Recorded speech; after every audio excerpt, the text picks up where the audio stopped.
Olá, está começando o Business deste sábado, 22 de janeiro, e vamos aos destaques da última semana em negócios. A Microsoft compra a Activision Blizzard por 68 bilhões e 700 milhões de dólares, naquele que já é o maior negócio do setor de tecnologia da história. Para a Sony, a dona do PlayStation, foi uma semana para ser esquecida. A Amazon abrirá uma loja de roupas nos Estados Unidos num movimento para aumentar a presença no varejo físico. Entenda como será a nova loja da Amazon, feita inteiramente com o uso de inteligência artificial. A venda de apartamentos de luxo bate recorde em diversas capitais do Brasil em 2021. O CEO da Bossa Nova Sotheby's, o Marcelo Romero, estará em nossos estúdios para falar do assunto. A dona da Amil anuncia lucro de 4 bilhões de dólares no quarto trimestre. O reporte é feito em meio à negociação para a controladora United Health deixar o Brasil. E os investimentos em startups brasileiras ultrapassam 50 bilhões de reais em 2021. Gustavo Araújo, cofundador da plataforma de inovação Distrito, estará aqui no programa Business para falar desse aumento recorde e também da criação de unicórnios no país. Tudo isso e muito mais, o Business está só começando. E nós abrimos a edição do Business para destacar o maior negócio do setor de tecnologia da história, fechado essa semana. A Microsoft comprou a Activision Blizzard, dos populares jogos Call of Duty e o Candy Crush, pela Microsoft por 68 bilhões e 700 milhões de dólares. Com a compra, a Microsoft quer acelerar a sua área de games em dispositivos móveis, computadores, consoles e nuvens e intensificar a disputa com a Sony. Essa é a maior aquisição da história da empresa, cofundada por Bill Gates. Antes, a maior tinha sido a compra da rede social corporativa LinkedIn no valor de 26 bilhões e 200 milhões de dólares em 2016. A compra da Activision Blizzard é tão representativa que ela já tem valor mais alto do que os 10 maiores negócios da Microsoft somados. Essa transação está sujeita a aprovações regulatórias e ao debate sobre monopólio. O negócio deve ser concluído em 2023. Para a Sony, dona do PlayStation, foi uma semana para ser esquecida. A companhia japonesa perdeu 20 bilhões de dólares em valor de mercado um dia depois do anúncio da Microsoft. É a maior queda para a Sony em um dia desde a crise financeira mundial em 2008. E por que os investidores reagiram tão mal a essa aquisição?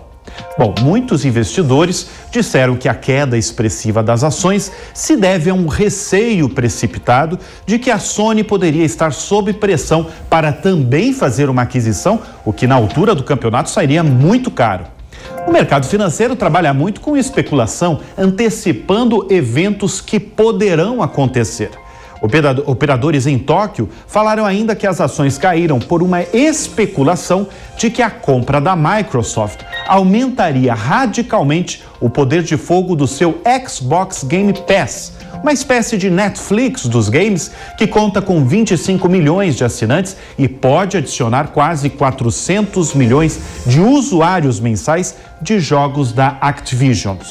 Há um temor de que a Microsoft possa também tornar exclusiva o Call of Duty, a poderosa franquia que atrai jogadores no planeta e até hoje gera muitas receitas, muitos anos depois do lançamento. Ou seja, a Sony vai enfrentar concorrentes muito poderosos, muito endinheirados, numa guerra que mira o futuro dos videogames. E a Amazon anunciou que planeja abrir uma loja de roupas em 2022 em Los Angeles, no estado americano da Califórnia. E já tem até nome, é a Amazon Style. A loja usará inteligência artificial para recomendar compras enquanto os clientes selecionam roupas, sapatos e acessórios masculinos e femininos. A companhia falou que a ideia é que os compradores, por meio de um aplicativo, possam enviar itens para o provador ou diretamente para o balcão de retirada. A Amazon tem construído uma boa operação física nos últimos anos, que começou em 2015 com uma rede de livrarias em um shopping de Seattle, cidade sede da Amazon. Em 2018, foi inaugurado o Amazon Go, uma loja de conveniência sem caixa para pagamento e com câmeras e sensores para rastrear o que os compradores retiram das prateleiras. No mesmo ano, a gigante inaugurou o Amazon 4-Star, um bazar de eletrônicos, artigos para o lar e brinquedos que vende os itens mais comercializados da empresa.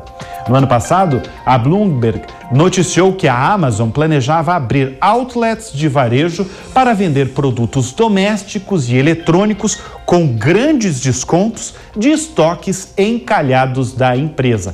Isso até agora não se confirmou, mas a notícia da abertura de uma loja de roupas na Califórnia é um indicativo que a Amazon, depois de crescer tanto no digital, quer agora expandir também nas lojas físicas. O investimento em startups brasileiras bateu recorde em 2021 e ultrapassou 50 bilhões de reais, quase 200% superior ao ano de 2020. Esses são dados da plataforma de inovação Distrito. Além disso, o crescimento dos unicórnios brasileiros, quando empresas passam a ter um valor de mercado superior a $1 bilhão, tem gerado um efeito de manada, de incentivo a novos aportes. Nós vamos receber agora no Business o cofundador da Distrito, o Gustavo Araújo. Gustavo, obrigado pela sua presença aqui no Business. Obrigado, Bruno. Gustavo, o ano de 2021 foi o ano das empresas startups, batendo recordes atrás de recordes. Em 2022, a gente vai bater um novo recorde? A gente tem uma tendência que ela é de anos, né? Então a gente está vivendo hoje o princípio de tecnologias que vão impactar ainda por décadas as nossas vidas. Então a gente viu, né, o e-commerce crescer muito, a telemedicina crescer muito. Então essa tendência ela não para. O ano de 2022, especificamente, é um ano de mais instabilidade econômica global, um ano de eleição no Brasil. Então a gente pode ter uma desaceleração no crescimento, mas o crescimento ele continua. Agora, qual foi tem alguma explicação de o ano de 2021 ter tantos aportes, ter sido um recorde mesmo? O Brasil ele entrou realmente no holofote do mundo em relação à criação de novas tecnologias e startups. Inclusive, empresas como o Nubank, né, que faz uma abertura de capital agora super bem sucedida fora do Brasil, chamam a atenção para a qualidade, né, dos empreendedores e das startups que estão sendo criadas aqui. Então, a visão que o mundo tem hoje das startups brasileiras é que se um fundador, né, se um grupo de empreendedores é capaz de criar uma startup e crescer num país como o Brasil, esse mesmo grupo também pode criar empresas globais. Então, muitos investidores profissionais, né, os famosos venture capitalists, estão olhando para o Brasil com muito bons olhos, porque aqui vão nascer startups não só brasileiras, mas que vão também ser grandes players globais. Bom, Gustavo, em 21, repetindo, nós tivemos o maior número de novos unicórnios, né? No total são 10 empresas que passaram a valer mais de $1 bilhão, como tem a Madeira, o mercado Bitcoin, Merama, Facili, Olist. Agora, na verdade, são 21 empresas com esse status, né, de unicórnios. Para 2022, vocês têm uma noção aí dos setores que poderão ser beneficiados como novos unicórnios? A gente ainda tem, né, fintech puxando a fila de unicórnios no Brasil, e isso não deve ser diferente agora em 2022 e mesmo nos próximos anos, né? O mercado financeiro brasileiro, ele atrai muito investimento porque, além de ser um negócio, né, muito bom, ele tem um espaço de crescimento muito grande. Muitos brasileiros ainda que precisam ser incluídos financeiramente, né? Então, um potencial a ser realizado aqui é muito grande para ser capturado pelas empresas. Mas, depois de fintech, né, você tem e-commerce, que também é o segundo, né, maior investimento em termos de categoria, real estate, né? Então, startups que estão no mercado imobiliário. E, em quarto lugar, saúde. Né? Os investimentos em saúde, em startups que estão criando tecnologia e produtos para melhorar a saúde, cresceu muito no ano passado. Só para você ter uma ideia, desses 50 bilhões de reais que foram investidos, né, mais de 2,5 foram só para startups de saúde. Só para a saúde. O que representa mais de 4 vezes de crescimento em relação ao ano anterior de 2020. Quando você fala em startup de saúde mesmo, são para planos de saúde, o que é? Você tem planos de saúde digitais, né, que estão levando uma experiência para esse paciente, para esse consumidor, né, mais adequada para o mundo de hoje, né? Você controla tudo através do seu app, você consegue ter uma interação aí mais fluida, mas você tem várias outras tecnologias como a telemedicina, né? Então, hoje não existe um convênio no Brasil que não tenha adotado a telemedicina. Mais de 60% dos médicos brasileiros, né, já tiveram uma experiência com telemedicina. Então, a telemedicina, que é uma tecnologia que não existia praticamente há 2 anos atrás, antes da pandemia, hoje é um grande negócio no Brasil. Então, Gustavo, na verdade a gente tem fintechs, e-commerce, saúde, são esses os segmentos aí com mais interesse aí dos investidores para aportes e também, que a gente já vai entrar também para falar de fusões e aquisições. Mas em 2022... eu sei que é difícil também planejar, mas a Distrito faz esse trabalho. Em 2022, você acha que esses segmentos vão permanecer aí ou vão ter novos segmentos aí que terão novos aportes? Tem uma aposta de vocês? A gente publica todo ano o Corrida dos Unicórnios, né, que é um estudo que olha o resultado de algoritmos, né, dos dados, para poder prever o que vai acontecer no ano. Então, no ano passado a gente bateu o recorde, foram 10 unicórnios criados no Brasil. Esse ano a gente espera ter um ritmo... Tem mais 10? Bom, você já meio que Tomara adiantou... que venha mais 15. Exatamente, mas você meio que adiantou que talvez a gente não vai ter esse número recorde, né? Porque 10 unicórnios também foi uma surpresa. Olha, não foi uma surpresa, porque essa é uma tendência, né? É uma mega tendência. Então você tem essas mega tendências que estão acontecendo no mundo inteiro. Então é normal que empresas que estão crescendo muito, né, com produtos digitais, que estão atraindo consumidores, por exemplo, com, né, um investimento muito mais baixo do que empresas tradicionais, porque elas fazem isso através do digital, elas ganham valor de mercado. Então é isso que está acontecendo. Investidores estão querendo, né, ser sócios e se posicionarem nas empresas do futuro. E essas empresas do futuro, né, muitas delas são esses unicórnios, que estão aí já valendo bilhões de reais. Né? Agora, o Gustavo, eu gostaria de chamar a atenção, porque a gente às vezes fala das empresas que viraram unicórnios no Brasil e muita gente não faz ideia, o que é a Merama, o que é a Ulist, né? Porque são empresas novas. Mas eu acho que talvez para simplificar para a nossa audiência o que são esses unicórnios, é bom a gente lembrar do primeiro unicórnio brasileiro, que foi em janeiro de 2018, que foi a Brasileira 99. Eu gostaria de saber, assim, porque também o Distrito, a sua empresa, ela surgiu também a partir daí, né?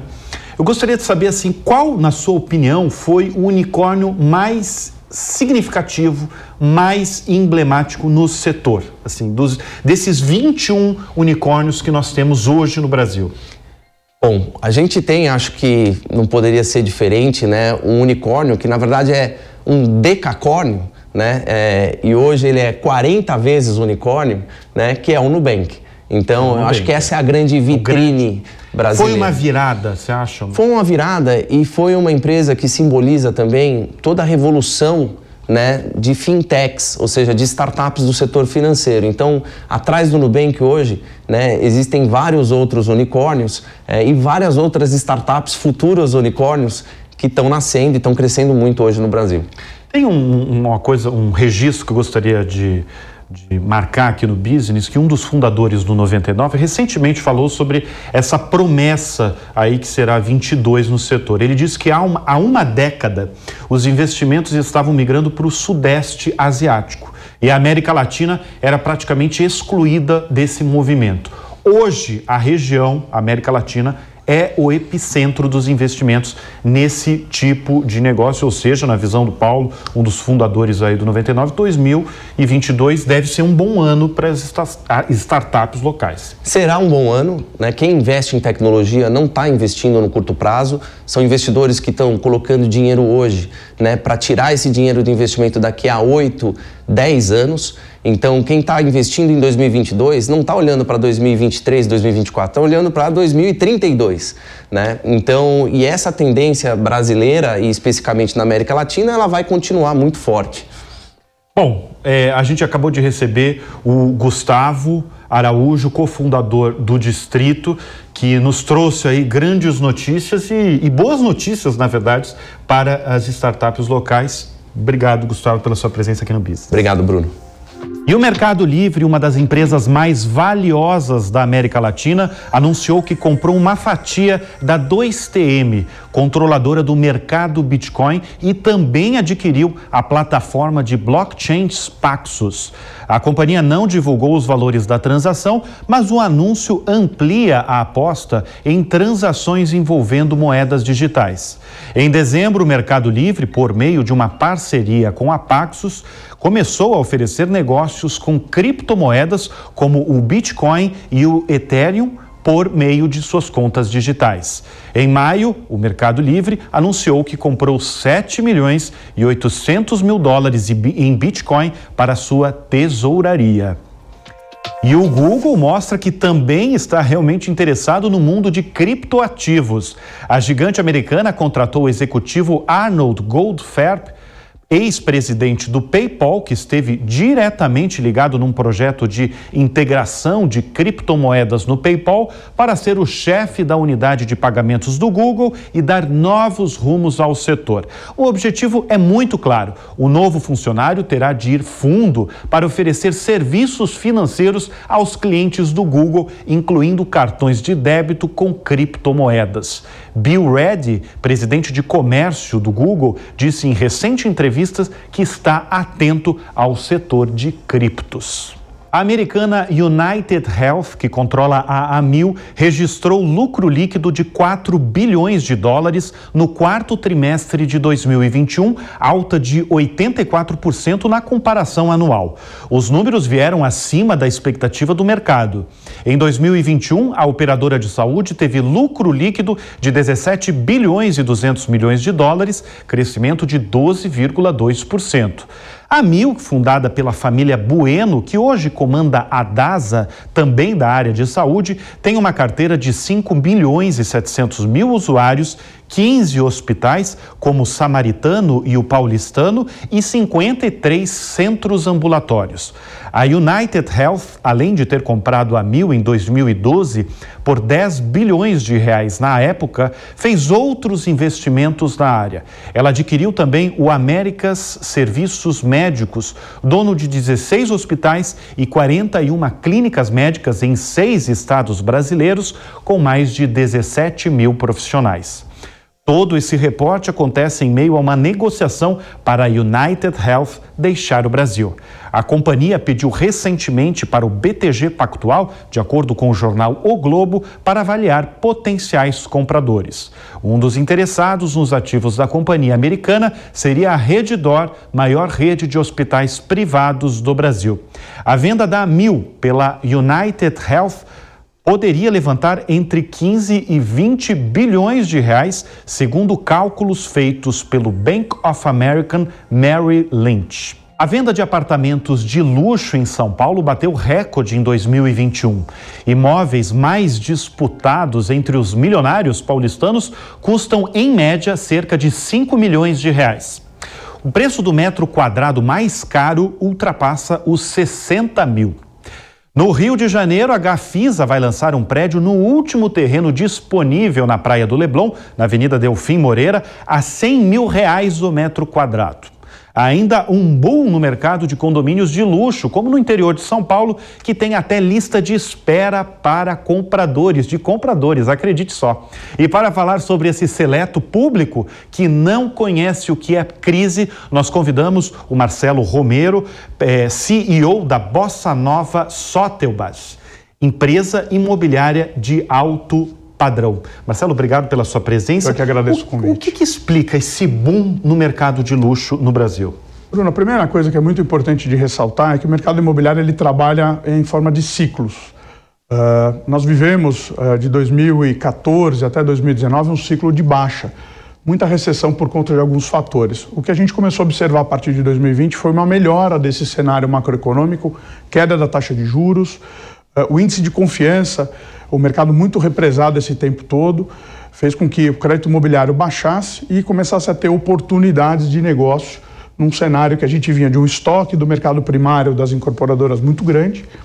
Esse estoque foi diminuindo e essa situação começou a proporcionar uma oportunidade de mercado. Tem um dado que mostra aí o quanto esse mercado está aquecido mesmo, que há apartamentos em bairros de São Paulo que custavam R$17 mil o metro quadrado em 2019 e em 2021 passou para R$45 mil, ou seja, de 17 mil para 45 mil reais. Não existe uma bolha nesse mercado? Olha, definitivamente não. O que a gente percebe é que como essa demanda represada ficou parada por muito tempo, esses últimos 4 anos, o mercado foi se acomodando nesses lançamentos de uma maneira paulatina. À medida que foram ocorrendo as vendas, essa absorção foi sendo percebida. E vamos lembrar que o mercado de alto padrão é um mercado bastante restrito, né? É muito difícil de você conseguir replicar determinados empreendimentos. Então, infelizmente, a pandemia também trouxe um aumento na concentração de renda. É bom você ter falado da pandemia, porque essa consolidação aí, principalmente do home office, né? Muita gente trabalhando de casa, muita gente que saiu dos grandes centros, foi para o interior, e isso em São Paulo é muito notório, teve muita gente que foi para o interior de São Paulo, sim, comprou inclusive casa. Foi determinante para essa consolidação, para o mercado imobiliário de alto padrão estar tão aquecido? Sem sombra de dúvida, foi um propulsor. O que a gente percebeu, vamos lembrar que esse público ele não precisa mudar de imóvel, via de regra ele já mora muito bem. O que a gente percebe é que ele sentiu a necessidade de aumento de espaço, né, para convívio com a família, para que as crianças, os filhos pudessem estudar, o esposo, a esposa, enfim, o casal, né, de uma maneira geral, pudesse também ter o seu espaço para poder fazer o home office. Então o que a gente percebeu foi que esse público buscou um aumento de espaço e de qualidade de vida com a sua família. Vocês têm, Marcelo, uma média de idade das pessoas que consomem e que compram apartamentos aí e casas de alto padrão no Brasil? Normalmente a gente está falando de um público a partir dos seus 40, 42 anos de idade, que já começa a adquirir o seu primeiro imóvel de alto padrão. E depois, em média aqui, o nosso público está concentrado na faixa entre 45, 48 até os seus 65 anos.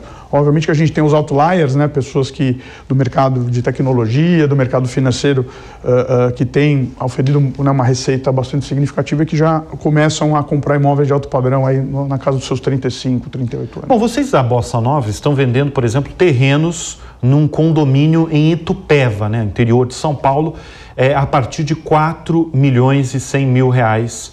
E o que impressiona é que tem uma fila de espera, né?